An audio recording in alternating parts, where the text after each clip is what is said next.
சிங்கப்பெண்ணை சிஏவிக்கும் promo வந்துக்கும் promo எப்படிக்கு இந்த வார episode எப்படி போகுதுன்னு பார்ப்போம். ப்ரோமோ என்ன காட்டுறாங்கன்னா, ஆனந்தி சொல்கிறாங்க, அன்பு தான் அழகன் கண்டுபிடிச்சதில் ரொம்ப சந்தோஷமாக இருக்குது. ஆனால் நான் அன்பை லவ் பண்ணுற விஷயத்த மகேஷார்ட்ட சொல்லாமல் மறைக்கிறது எனக்கு ரொம்ப கஷ்டமாக இருக்குது. எனக்குன்னா அவருக்கு ஒரு நாள் தெரியதானே போதும், அன்றைக்கி இதை விட ரொம்ப கஷ்டப்படுவாரா அப்படின்னு நினச்சி ரொம்ப ஃபீல் பண்ணுற மாதிரி காட்டுறாங்க.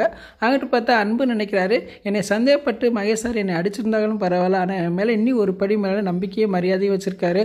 அந்த நம்பிக்கை மரியாதை நான் எப்படி காப்பாற்ற போகிறேன், நான் ஆனந்தி தான் லவ் பண்ண போகிறேன்னு அவர்கிட்ட எப்படி சொல்ல போகிறேன், எப்படியாவது சொல்லி தான் ஆகணும் அப்படின்னு அவர் நினைக்க மாதிரி காட்டுறாங்க. இந்த வாரம் ஃபுல்லாக மகேஷார்ட்ட அன்பு சொல்ல போகிற மாதிரி காட்டுவாங்க. ஆனால் அன்பு எதுவும் சொல்ல முடியாமல் தவிப்பாருன்னு நினைக்கிறேன். ஒரு ஸ்டேஜில் மித்ராவுக்கும் தெரிய வரும். மித்ராவும் மகேஷ்ட புரிய வைக்கிறதுக்காக ட்ரை பண்ணுவாங்க. இதை இந்த வாரம் ஃபுல்லாக போகும்னு நினைக்கிறேன். எனக்கு தெரிஞ்சு சீக்கிரமாகவே அன்பு எல்லா விஷயத்தையும் மகேஷ்ட சொல்லி அதுக்கப்புறம் கதையை மாத்திரம் நல்லா இருக்கும்னு நினைக்கிறேன். இதவே வச்சு கதை எழுத்தாங்கன்னா போர் அடிக்கும். நான் நினச்ச மாதிரி நீங்கள் என்ன நினச்சிங்கன்னா வீடியோக்கு ஒரு லைக் கொடுங்க. ஃபுல் வீடியோ பார்த்துட்டுலாம் பேசுவோம். இந்த வீடியோ பிடிச்சா வீடியோக்கு லைக் கொடுத்துட்டு மறக்காமல் சப்ஸ்கிரைப் பண்ணுங்கள். தேங்க்யூ.